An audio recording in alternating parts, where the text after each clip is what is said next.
Section 4. Hathi's Tale. The Beginning.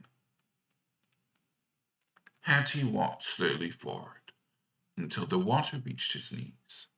Old and thin as he was, every animal watched him in silence. He was their master, and they knew it.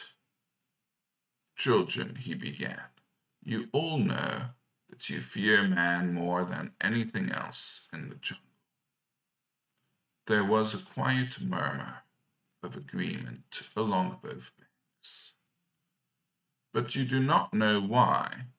I will tell you why." Bagheera leaned toward Mowgli. "This tale concerns you, little brother." "I am of the Free People," Mowgli said. "What does man have to do with me?" Hathi did not wait. He had begun. "In the beginning of the jungle, and no one knows when that was, we all lived together without fear. There was no drought then. On the same tree you could find leaves, flowers, and fruit. We ate no meat. We ate no other animal. We lived as one people." "I am glad I was not born then," said Bagheera.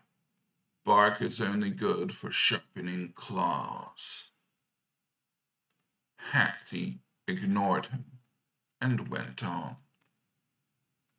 "In those days, the Lord of the Jungle was Ta, the first of the elephants. He made the jungle.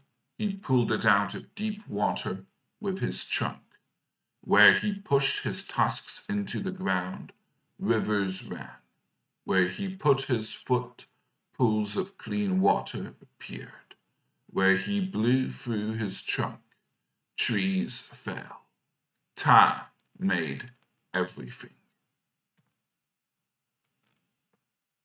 Mowgli smiled a little at this, but said nothing. "There was no corn then, no villages, no men. We were all one people, and we lived together in peace. But after a time, the animals began to quarrel over food, even though there was enough for all. They were lazy and they were selfish. Ta was busy making new rivers and new jungles. He could not be everywhere, so he chose a judge, someone to listen to the quarrels and to keep the peace.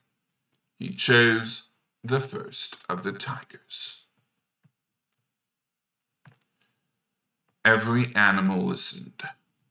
The river made a small sound against a peace rock. The first of the tigers was not like the tigers of today. He was very large and very beautiful. His hide was yellow, like the blossom of the creeper, with no stripes and no bars. He ate fruit and grass like the others. All the animals came to him without fear. His word was the law.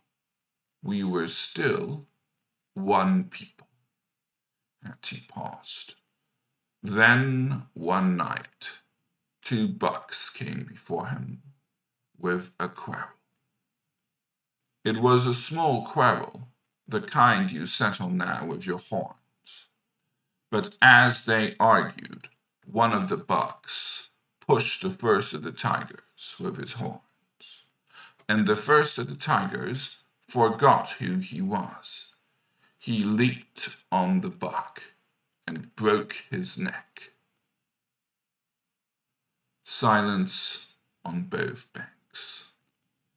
Until that night, no animal had ever died. The first of the tigers looked at what he had done. The smell of blood made him foolish.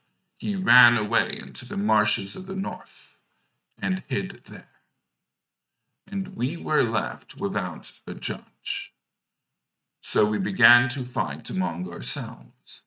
Ta heard the noise and came back. He saw the dead buck lying among the flowers, and he asked who had killed it. But the smell of the blood had made us all foolish. We ran in circles. We could not answer. Then Ta spoke to the trees and the creepers. He told them to remember the killer, to mark him so that he could always be known. And Ta said, "Who will be the new master of the jungle?" And the gray ape jumped up and said, "I will be the master." Mowgli laughed quietly. Ta said, "Very well," and went away. And you know the gray ape. At first he made a serious face, but very soon he was hanging upside down from a branch, making faces at everyone below, and they made faces back at him. There was no law, there was only noise.